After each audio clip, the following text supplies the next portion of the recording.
கற்றதனாலாய பயனன் கொல் வாலறிவன் நற்றாள் தொழார் ஏனின்.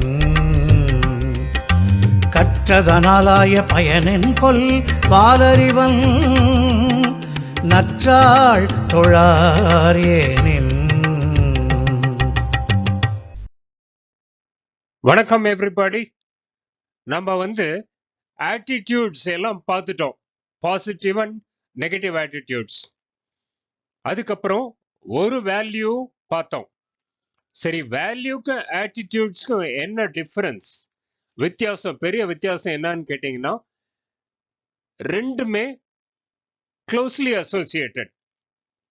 வேல்யூங்கிறது மோர் பர்மனன்ட், நம்ம மனசுக்குள்ள இருக்கிற எண்ணங்கள், குறிக்கோள்கள், உயர்ந்த எண்ணங்கள். ஆட்டிடியூடுங்கிறது நம்ம பர்சனல் எக்ஸ்பீரியன்ஸ் இன் லைஃபை வச்சுட்டு எப்படி நம்ம ரியாக்ட் பண்றோம், எப்படி பிஹேவ் பண்றோம் சொல்லிட்டு வருது. அப்போ values decide our character while the attitudes shape our personality. அப்போ திருவள்ளுவர் ரெண்டையுமே கவர் பண்றாரு. இதெல்லாம் சின்ன பசங்களுக்கு சொல்லிக் கொடுக்க வேண்டியது ரொம்ப ரொம்ப அத்தியாவசியமான necessity. And as I had mentioned once earlier, the children try to imitate the adults. பெரியவங்க எப்படி பண்றாங்களோ அதை பார்த்து அவங்கள தானும் அதே மாதிரி பண்றதுக்கு பழகிப்பாங்க சின்னவங்க. அதனால it's very essential that the adults, particularly the parents, also have these values and attitudes and they follow it up in their daily life. Let's move further. வழக்கம் போல நம்ம அறத்துப்பால்ல இருக்கிறோம். And let me remind you, we are nearing the end of இல்லறவியல். In that, அறத்துப்பால்ல பாயிரம் பார்த்துட்டு இல்லறவியல், துறவரவியல், ரெண்டு அறம் இருக்கு. அதுல இல்லறவியல் பார்த்துட்டு இருக்கிறோம். இல்லறவியல் முடிய போகுது. ப்ராபப்ளி நெக்ஸ்ட் செஷன்ல இல்லறவியல் ஓவர் ஆகும். அதுல நம்ம ஆட்டிடியூட்ஸ் அண்ட் வேல்யூஸ் பார்த்துட்டு இருக்கிறோம். இன்னைக்கு நம்ம பார்க்க போற ரெண்டு வேல்யூ சிஸ்டம்ஸ், ஒன்னு ஒப்புரவு அறிதல், பெனவலன்ஸ். இதை நான் இன்னும் கொஞ்சம் எக்ஸ்பிளைன் பண்றேன் in a while from now. ரெண்டாவது ஈகை. இந்த வேர்டு நமக்கு கொஞ்சம் பழக்கத்தில் இருக்கிற வேர்ட், அதனால நிறைய பேருக்கு புரிஞ்சிருக்கும். சேரிட்டி. அப்போ இல்லாதவனுக்கு அவங்களுடைய தேவையை அறிஞ்சு அவங்களுக்கு ப்ராப்ளம் சால்வ் பண்றதுக்கு, பர்டிகுலர்லி பவர்ட்டியில இருக்கிறவங்களுக்கு நம்ம கொடுக்கிற ஹெல்ப் தான் சேரிட்டி. அதுதான் ஈகை. ஐயமிட்டு உன் எல்லாம் சொல்லுவாங்க, ஔவையார் சொல்லியிருக்காரு. ஈவது விலக்கேல் சொல்லியிருக்காரு ஔவையார். அப்போ ஈகைங்கிறது charity. Avvaiyar says never give up charity, help the individual brethren.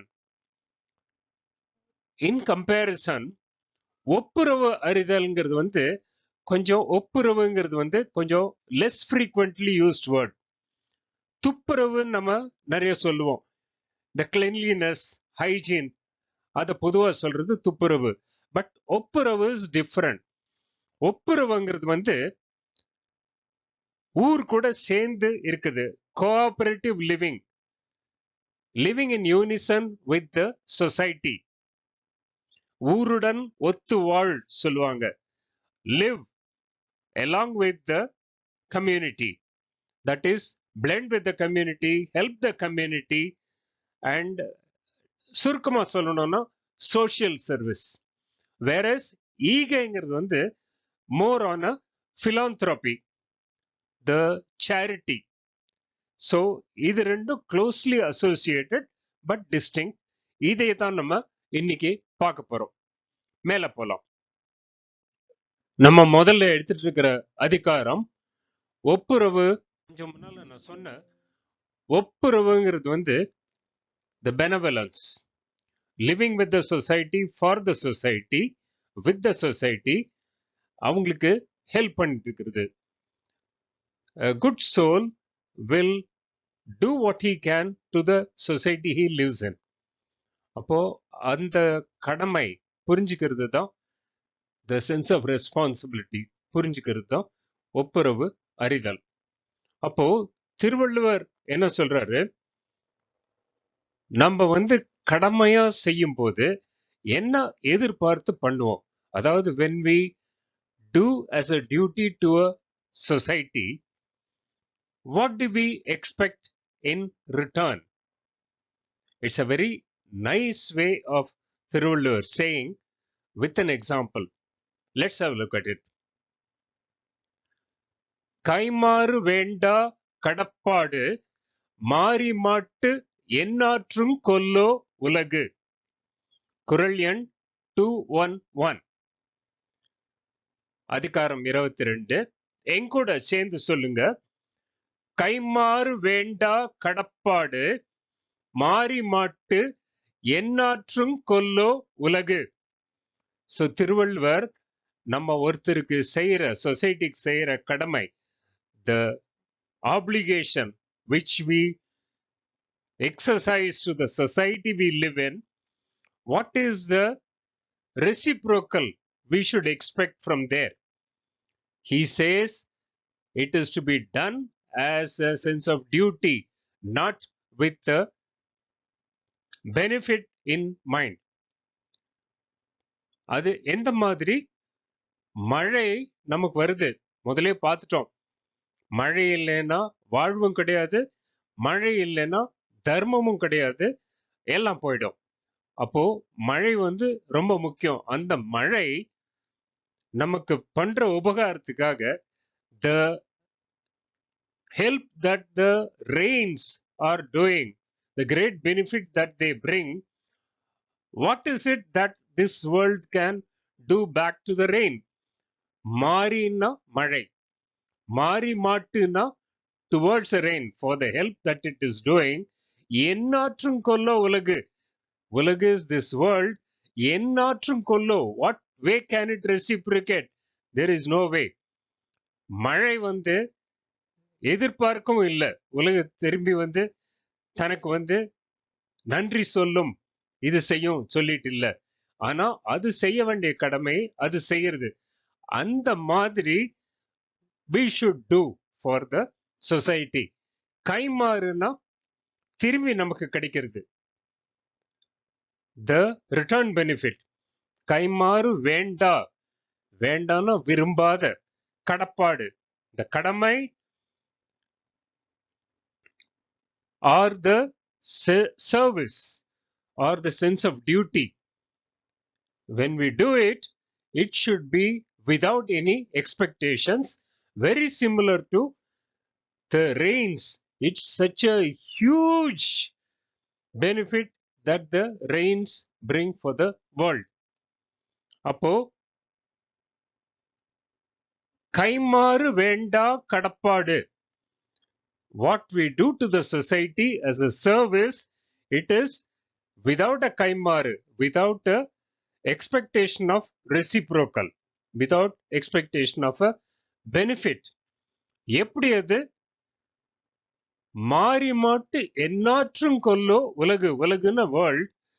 மாறி மாட்டு, for the benefit that the rain is giving. எந்நாற்றும் கொல்லோ, உலகம் என்னதான் அதுக்கு திருப்பி கொடுக்க முடியும்? இல்ல. மழை எதிர்பார்க்கவும் இல்ல, உலகத்தால கொடுக்க முடியவும் முடியாது. அது மாதிரி we should do to the society without any expectations and without any ulterior motives, and that is the way we should do. ஒப்புரவுங்கிறது, that is the example of ஒப்புரவு, definition of ஒப்புரவு. So புக்ல கொடுத்திருக்கிற மீனிங் பார்க்கலாம். இந்த உலகத்தார் மழைக்கு என்ன கைமாறு செய்கின்றனர்? கைமாறுங்கிறது நான் சொன்ன திரும்பி செய்யற ரெசிப்ரோக்கல் ஜெஸ்டர். நம்ம என்ன திரும்பி செய்ய முடியும்? மழை போன்றவர் செய்யும் உதவிகளும் கைமாறு வேண்டாதவை. It is without any expectations. It is for the sense of duty. That is ஒப்புரவு. Benevolence seeks not a return. What does the world give back to the rain clouds? அப்போ மழை செய்யறது வந்து without any expectations. In fact, they say எதிர்பார்ப்புகள் ஏமாற்றங்கள். எதிர்பார்ப்பா இல்லாம செஞ்சதுன்னா தான் அதுதான் வந்து the sense of duty. கர்மாங்கிறது வந்து கர்ம பலனை எதிர்பார்த்து செய்யக்கூடாது. Karma for the sake of karma, karma for the pleasure of karma. பகவத்கீதால கர்ம யோகா ஒரு சாப்டர் இருக்கு. நிறைய இடத்துல கர்மாவை பத்தி சொல்லிட்டு இருக்காங்க. விதவுட் பலன், எதிர்பார்ப்பான் பலன், doing the karma. That is what this குறள் ஸ்பெசிபிக்கலி டாக்ஸ் அபவுட். குறள் இன்னொரு தரம் பார்க்கலாம். கைமாறு வேண்டா கடப்பாடு மாறி மாட்டு எந்நாற்றும் கொல்லோ உலகு. எதிர்பார்த்து எதுவுமே உதவி செய்யறதில்ல, டியூட்டி செய்யறதில்ல. மழை அவ்வளோ பெரிய பெனிஃபிட் கொடுக்கறது உலகத்துக்கு, ஆனா எந்த எதிர்பார்ப்பும் மழை வச்சுக்கிறது இல்ல. அந்த மாதிரி வேல்யூ நம்ம கிட்ட இருக்கணும். Value system, doing it for the sake of duty and a typical karma attitude. Karma for the sake of karma without எதிர்பார்ப்பு of karma phala. அடுத்த குறளுக்கு போலாம். ஒப்புரவர் இதில் போன குறள்ல திருவள்ளுவர் சொன்னாரு, மழை வந்து அவ்வளோ பிராட் மைண்டட் அப்ரோச், அவ்வளோ பெரிய உதவி பண்ணதுனாலும் it doesn't expect anything in return. அது மாதிரி தான் the people who have a sense of duty, who do things as the sense of duty, do not have expectations, right? அந்த மாதிரி வேல்யூ சிஸ்டம் இருக்கிறவங்க கிட்ட வெல்த் இருந்ததுன்னா, is that beneficial to the society? Yes, that is what Thiruvalluvar emphatically says here with a brilliant example. குறளை பார்க்கலாம். பயன்மரம் உள்ளூர் பழுத்தற்றால் செல்வம் நயனுடையான் கண்படின். குறள் 216, அதிகாரம் 22. எங்கூட சேர்ந்து சொல்லுங்க. பயன்மரம் உள்ளூர் பழுத்தற்றால் செல்வம் நயனுடையான் கண்படின். செல்வம்னா வெல்த், நயனுடையான் கண் அப்படின்னா the person with a benevolent attitude. ஊருக்கு உபகாரம் பண்ணணும்னு நினைக்கிறவன், எதிர்பார்ப்பு இல்லாம செய்யறவங்க, the service minded person. நயனுடையான் கண் படின். If the wealth happens to be with a person who is like that, who is a benevolent person, என்ன உபயோகம் ஊருக்கு? பயன்மரம் உள்ளூர் பழுத்தற்றால். மரம்ங்கிறது வந்து ட்ரீ. பயன்மரம்னா the பயன் தர tree, the tree which gives benefits, that is live tree, which has got the flowers and the fruits and things like that. உள்ளூர் பழுத்தற்றால், ஊருக்குள்ள காமனா இருந்துட்டு அந்த மரத்திலிருந்து பழம் வந்ததுன்னா, that is useful for the birds, the animals, even the human beings, and the seeds from those fruits help in growing many more such trees. அப்போ அந்த பயன் தர மரம், the tree which gives benefit, and if it bears fruits, that is without a difference, without a bias, it is for everybody around. It's useful. Thiruvallur says, the same way the wealth in the hands of a benevolent person will benefit the entire society. நல்ல அருமையான தெளிவான அர்த்தத்தோட சொல்லியிருக்காரு. புக்ல கொடுத்திருக்கிற meaning பார்க்கலாம். ஈர நெஞ்சம் கொண்டவனிடம், ஈரம்ங்கிறது வந்து the mercy, sense of benevolence அவங்கிட்ட வச்சிருக்கிறோம். ஈர நெஞ்சம் கொண்டவனிடம் செல்வம் சேர்மையானால் அது ஊரின் நடுவே செழித்து வளர்ந்த மரம் பழுத்து குலுங்குவது போல எல்லோருக்கும் பயன்படுவதாகும். The wealth of a man possessed of the virtue of benevolence is like the ripening of a fruitful tree in the midst of a town. அப்போ ஊருக்கு காமனா ஒரு மரம் இருந்து அதுல நல்ல இனிமையான பழம் இருந்ததுன்னா, if there is a tree common to the place around, common to everybody, and it bears very tasty fruits, it is available across the board, எல்லாருக்கும். அது மாதிரி தான் the benevolent person கிட்ட wealth இருந்ததுன்னா.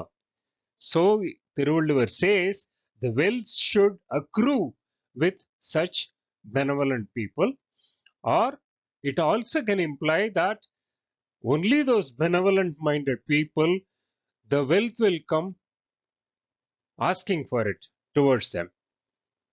வேற குரல்ல கூட similar point வரும். Later we will see that. குரல் இன்னொரு தரம் பார்க்கலாம். பயன்மரம் உள்ளூர் பழுத்தற்றால் செல்வம் நயனுடையான் கண் படின். அந்த பழுத்தற்றால்ங்கிறதுனா பழுத்த மாதிரி. பயன்மரம் உள்ளூர் பழுத்தற்றால்ங்கிறது வந்து அந்த பயன் தரக்கூடிய the beneficial tree, if it bears fruits, அது போல if the wealth accrues to the person, it is of use for the entire society. So the benevolence is the one which is talked about here. And மழையை வந்து உதாரணமா சொன்னார் திருவள்ளுவர், பழம் தரும் மரத்தையும் உதாரணமா சொன்னாரு. ரெண்டு பேருமே எந்த விதமான வேற்றுமை இல்லாம without a bias, both these things, rains as well as the fruit bearing trees, they are useful to the entire society without a bias, because and without a return in expectation, because the benevolence value is very strong in them. அடுத்த அதிகாரத்துக்கு போலாம். நம்ம பார்த்தோம் ஒப்புரவு அறிதல், benevolence as a value system, அதனுடைய importance. அது கூடவே hand in hand for the next value, ஈகை ஆர் charity.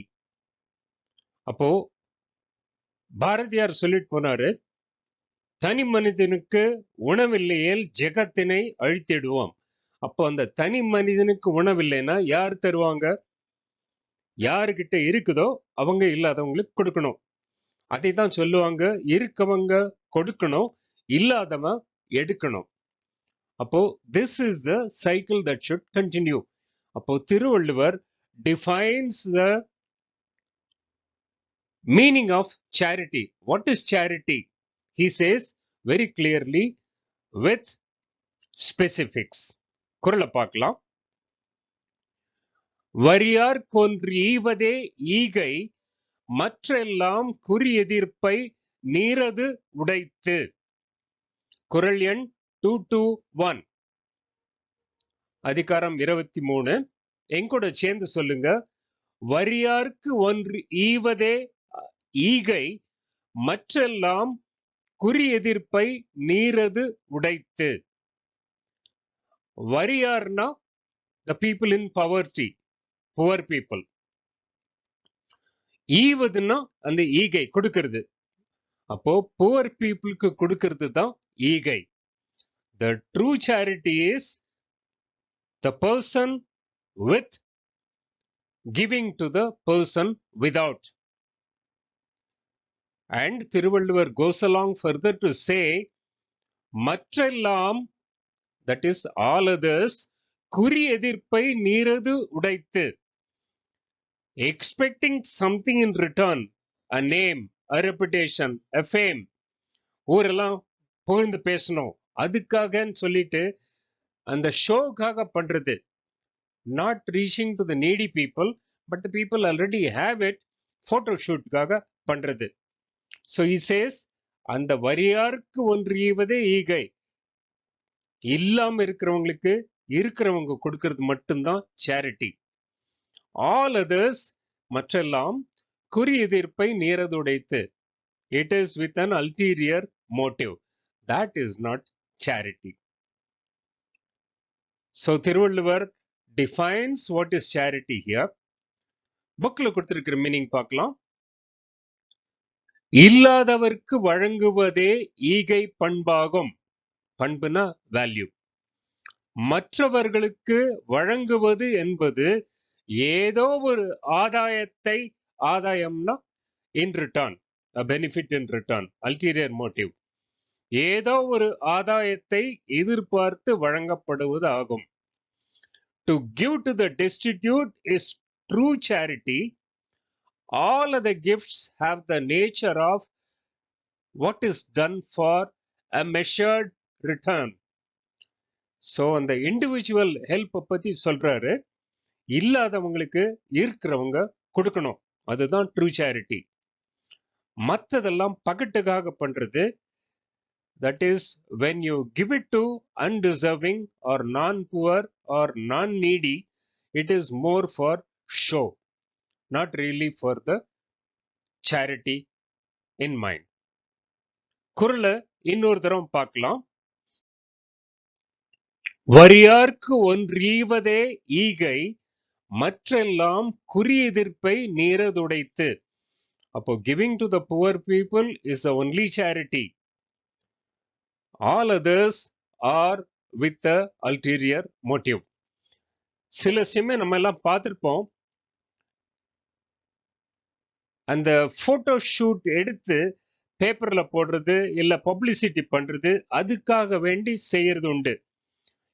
இதுக்கு சிமிலர் திங் சில சமயம் கோவில்ல டியூப்லைட்ல எழுதியிருக்கோம், இது இவங்கள் கொடுத்த உபயம் அப்படின்னு சொல்லி. அப்போ when we have a true value system strong in us and charity is strong in our mind, we will not be looking for publicity.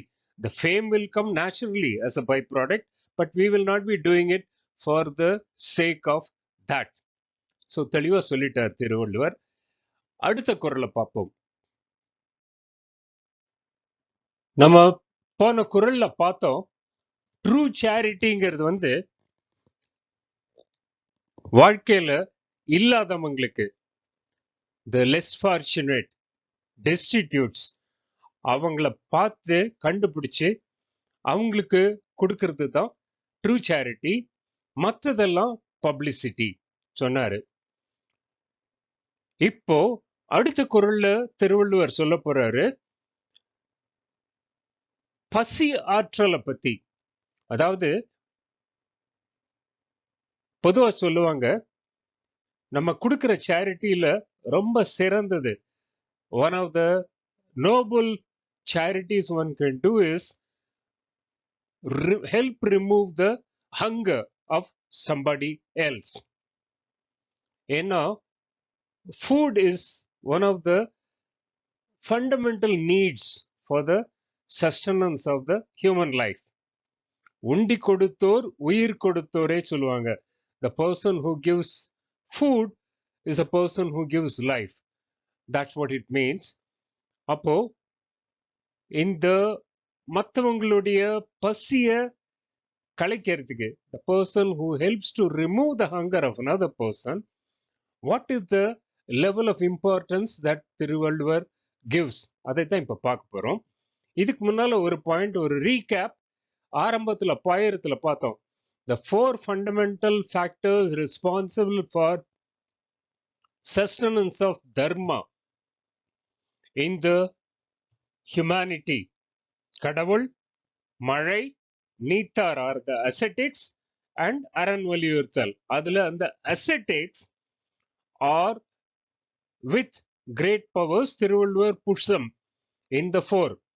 But here இந்த மற்றவங்களோட பசிய நீக்கிறவங்க, the people who help to remove the hunger of the poor and the deserving, Thiruvalluvar puts these people ahead of the even ascetics.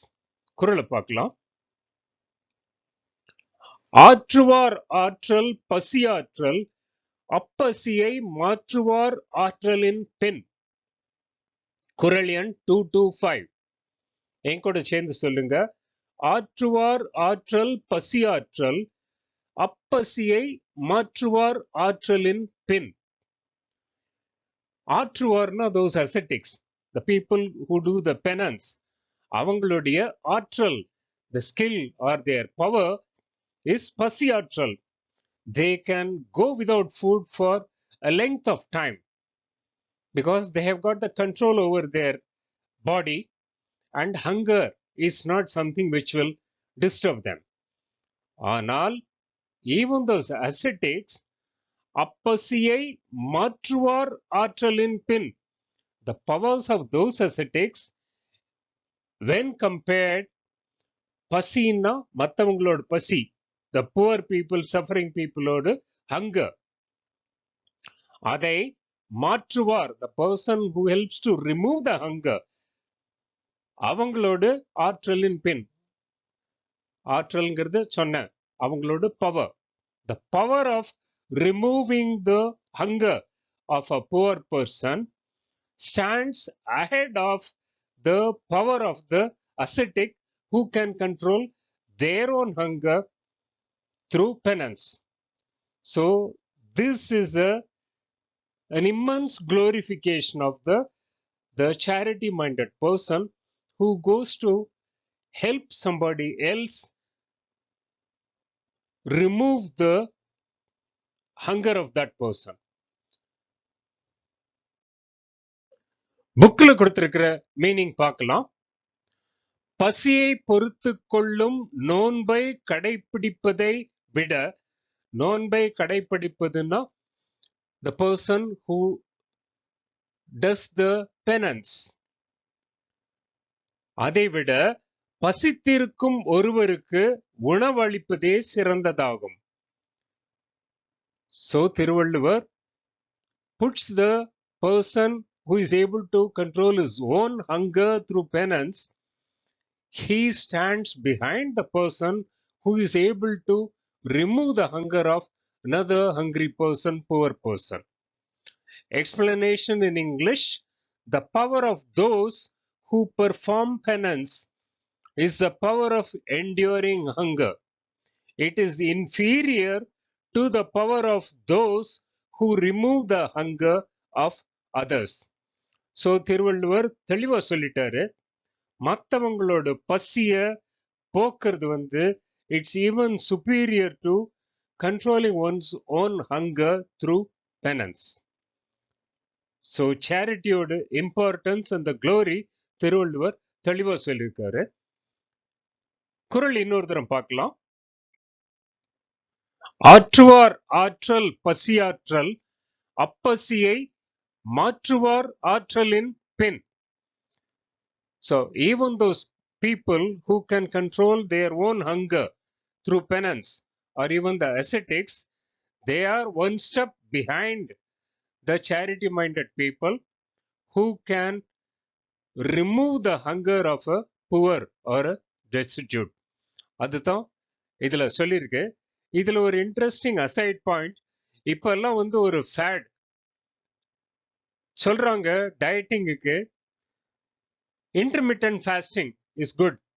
They say for cleansing the system, to give rest to the system, intermittent fasting பண்ணு.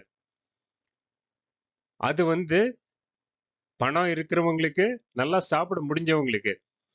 ஆனா there are many people, millions of people who are on a permanent fasting because they cannot afford the food.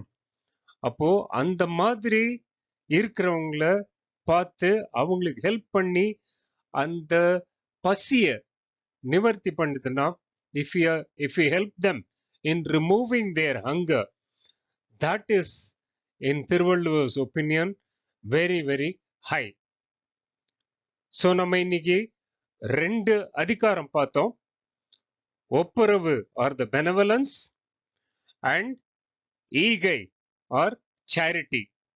ரெண்டும் important values to adopt. அப்போ நான் திரும்பி திரும்பி சொல்லிட்டு இருக்கேன், young மைண்ட்ஸ்ல இதெல்லாம் பதியணும். But the young people emulate the seniors, particularly the parents. So it is important for adults and parents to absorb these values as a way of life. அடுத்த வாரம் மீண்டும் சந்திக்கலாம். And before we wind up, let me remind you and request you, kindly press the like and the subscribe buttons after you have viewed every episode. Thank you. அடுத்த வாரம் சந்திப்போம். வணக்கம் everybody. Take care. கற்றதனாலாய பயனின் கொல் வாலறிவன் நற்றாள் தொழார் ஏனின்